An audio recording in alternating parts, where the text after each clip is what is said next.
En México reiteró el secretario de Comunicaciones y Transportes que no se va a reprimir a los manifestantes, refiriéndose a los miembros de la Coordinadora Nacional de Trabajadores de la Educación que bloquearon vías férreas como medida de presión durante 15 días en Michoacán en reclamo de pagos atrasados. Y vendría, por cierto, esta misma tarde una reunión con autoridades del gobierno federal porque sí se levantaron los bloqueos, pero el paro indefinido de labores de los maestros continúa. En Michoacán ya se levantaron, en el estado de Oaxaca no se han levantado.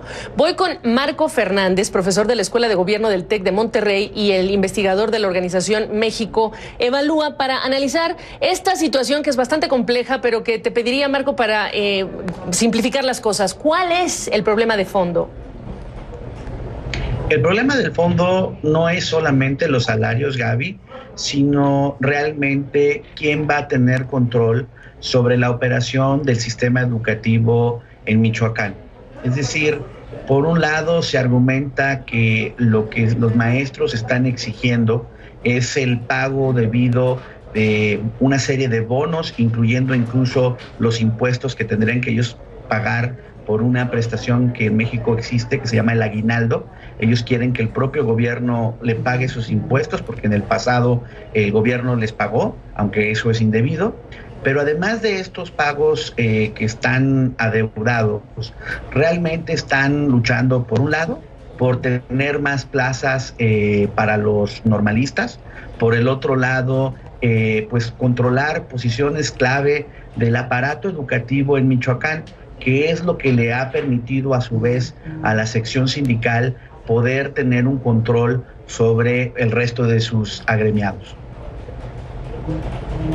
¿Cuál es la situación para los estudiantes tan solo en ese estado, Marcos? Pues mira, nuevamente, al igual que ha ocurrido en otros estados como Oaxaca, pues no van a tener un año escolar completo.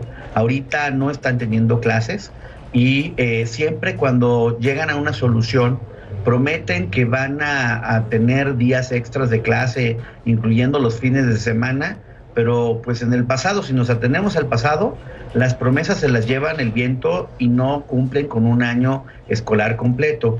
Peor aún, no sabemos cuáles son los resultados en términos del aprendizaje de los niños y de los jóvenes que van a las escuelas primarias o secundarias en Michoacán, porque justo la coordinadora en su sección 18 ha bloqueado la implementación de estas pruebas en las escuelas públicas del estado, argumentando que son instrumentos impuestos por el exterior y que ellos tienen sus propios instrumentos para medir lo que aprenden sus estudiantes. Entonces no sabemos de qué tamaño es, digamos, el hándicap en el término del aprendizaje de los niños y jóvenes en las escuelas públicas de esta entidad. Y mientras tanto el mundo avanzando a la velocidad de la cuarta revolución industrial, la revolución tecnológica. Marcos, los empresarios han establecido una posición que se haga cumplir la ley, que se detengan estos bloqueos. El gobierno federal ha dicho que no se va a reprimir al pueblo como si fuera un dilema, ¿no? Pero también preguntarte hasta ahora la posición de las autoridades estatales y federales. Tu apreciación, ¿cuál es? Mira, yo creo que esta fotografía ya la hemos visto y no me queda claro si el gobierno federal entiende la dimensión del problema que tiene enfrente. ¿A qué me refiero? En el pasado, estas prácticas de chantaje a partir de bloqueos que afecten sectores económicos, ya no solo de la entidad, sino del país, ha sido una de las estrategias recurrentes de la Coordinadora Nacional de Trabajadores de la Educación. Comienzan las afectaciones, sectores como el empresariado se empiezan a desesperar, los papás también están desesperados porque los hijos no están yendo a la escuela, ponen presión sobre las autoridades, claro, y las autoridades terminan cediendo dinero, comprando la paz, entre comillas, en las entidades.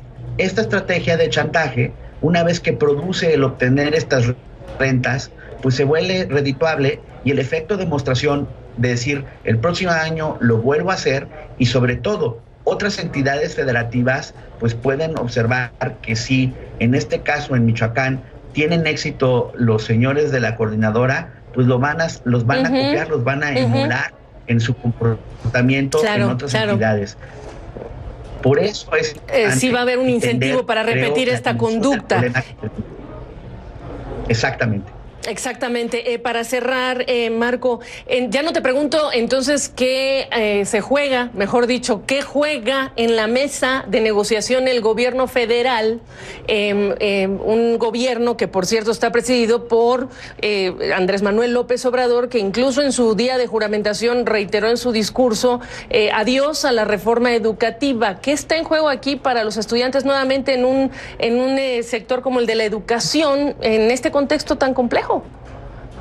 Pues precisamente yo creo que lo está oliendo muy bien la coordinadora de cara a la promesa de la derogación de la reforma educativa, en donde por eso están exigiendo el que se le garantice, por ejemplo, plazas a todos los normalistas, que ya no haya concursos para entrar al servicio profesional docente.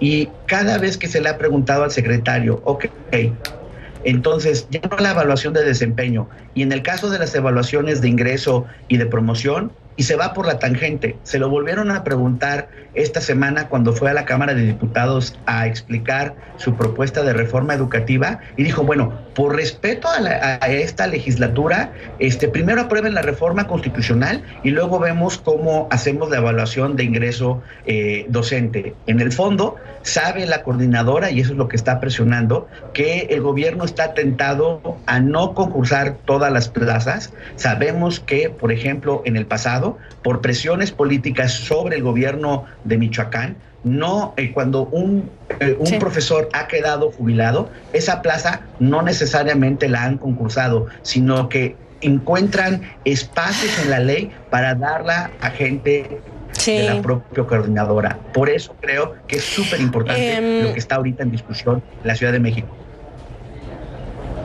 El desenlace por sus repercusiones y la frustración de padres y de todo un país en un contexto, como te decía yo, este es un vecindario que se mueve muy rápido. Te agradezco, Marco, por tu perspectiva.